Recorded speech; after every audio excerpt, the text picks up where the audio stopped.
video is to help you get started in your online intermediate algebra course, and what you will see here is a list of 5 tasks that you need to do immediately. So let's look at task number 1, and before we do, let me first say that you need to go to www.sjrstate.edu in order to find the things I'm going to talk about. From there, you're going to sign in as a student with your personal sign-in, and you're going to select Blackboard. And when you do, you're going to see all of the courses that you are taking currently. From there, go ahead and select Intermediate Algebra, and you will find the things that I'm going to talk about in these tasks. So let's look at the first task. The first task says to print the course calendar, and that course calendar is found in the course information tab. And you will see here I have the task bar that you're going to be seeing on the page when you go into the course, and you're going to see course information tab is right here, and it's exactly what it says. It's information that you need to know about the course to get started with the work that's going to be due. So this course information tab and the course calendar that's found there is the schedule of the work that you will have that's due throughout the entire course. So it's already been assigned. And please note, your first assignments are due Sunday, January 22nd. So you don't want to wait to get into this and figure out what everything is all about. So let me show you what happens when you click on course information. When you click on that menu selection, you're going to see a page that looks something like this. Now mine is cut off a little bit when I did the screen capture. The whole thing didn't come up, but you'll see that I have the syllabus, the calendar, how to register for my math lab, accessing the videos through YouTube, how to play a pincast, and there's other things below this. The one that we're talking about right now is this course calendar for spring of 2017. So once you click on course information and you bring up these selections, you are then going to click on course calendar spring 2017. And let me show you what you will see when you do that. You're going to see a condensed calendar that looks something like this. And you will see that the course is divided into 5 modules. I don't show them all here, it didn't fit on the screen capture, along with a midterm, which I'll show you, midterm week and finals week, and how that all works. So if you will look at this calendar carefully, let's take an example of module 1, because all of them are set up the same, and I will go through this with you kind of extensively. You will see that it has assignments. It says Blackboard guided notes and videos. These are subject to grading as called for, meaning if I don't call for it, you don't turn it in. And that would be before January 29th. Your Module 1 practice problems, which I will talk about in a little bit, are due January 30th. But I want to point out here, the My Math Lab homework, the first set is due January 22nd. So you will see that that comes up fairly quickly with 5% off for every day late up until January 24th. After January 24th, you can no longer do those. The second set is due the 29th, and then your Module 1 test, which is actually given online, it's not a come to campus kind of a test, is due January 31st. Now the reason I am pointing this out is because every module is set up exactly the same way. I do want to talk just a second about the midterm, so let me pull this up so you can see this.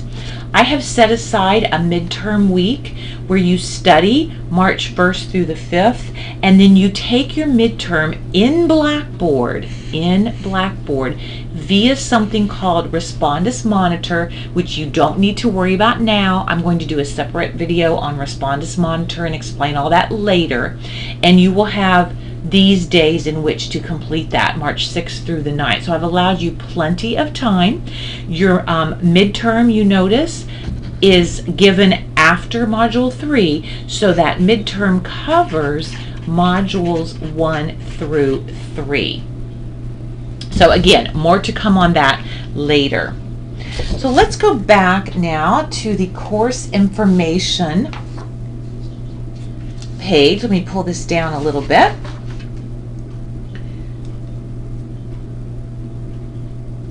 And I'm going to point out again that this is where you're going to find that calendar that I just showed. So looking at the task document one more time, and pull that up. Let's take a look at the second task. So you've already printed your course calendar.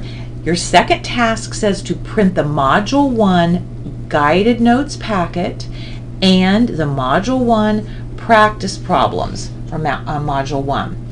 Those are found right here under course content. Again, on that task menu toolbar on the left of your page when you just open Blackboard. So your guided notes packet, which is a single document, 17 to 20 pages long, and then the practice problems for Module 1, which include the answers, by the way, and found under the course content page. So what you do is when you click on course content, let me pull that page up and show you that. When you click on course content, you're going to see, now remember we just clicked on this, you're going to see a menu that looks like this. You're going to see your 5 modules. Obviously, you're going to click on Module 1. These are all set up exactly the same.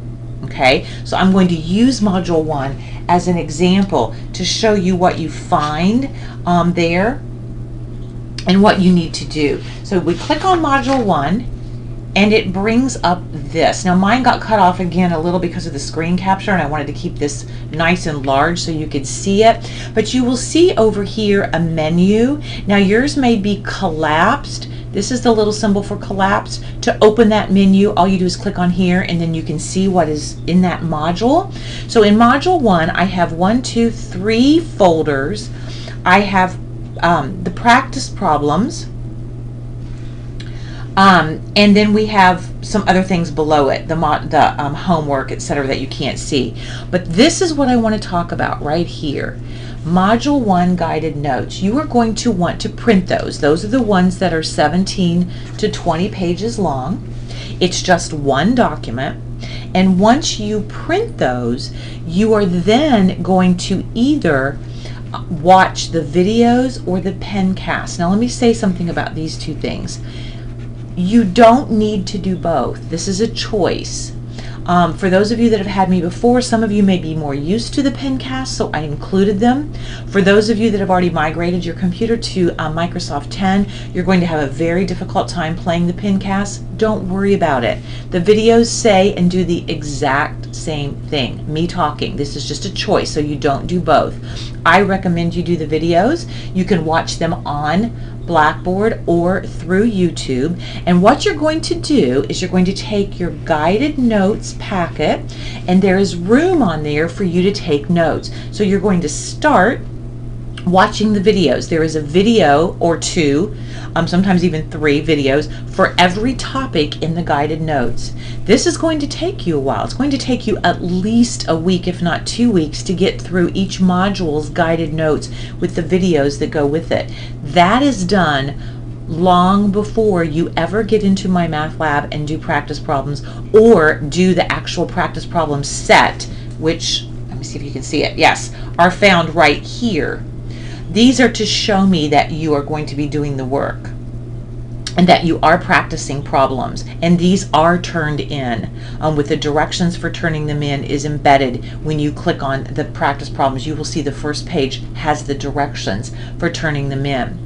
So again, you print the guided notes, you get ready to watch the videos or the pencast, you take notes on the guided notes. That's like going to class and doing the lecture, and when you skip that, it's like skipping class. You then are going to practice problems in my math lab, and when you're ready, you're going to do these Module 1 practice problems for turning in with directions for how to do so on the first page. there will be anywhere from 20 to 40 practice problems with the answers. So obviously I don't want you just turning in a list of answers, because I've already done that for you. I want to see your work, and then I will select 10 of the total to grade. You won't know which one, so you have to do them all showing the work. All right, let's now return to that task menu list. So far what you have done is you have printed the course calendar, check.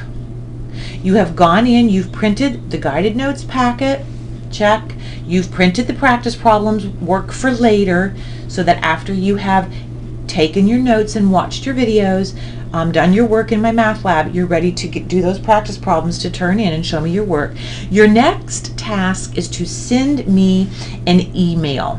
It's very simple and it may seem silly, but I want you to actually send me an email via Blackboard.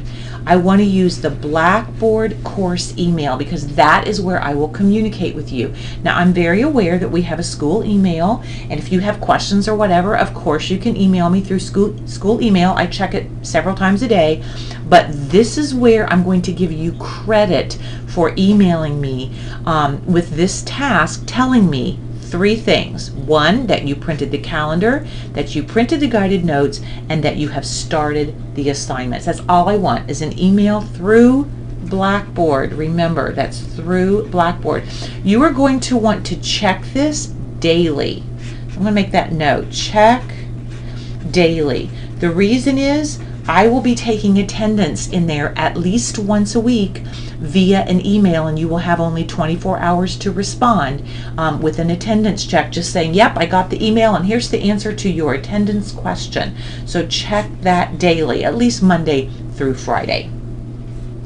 All right, let's look at the 4th task. The 4th task here is a very important one.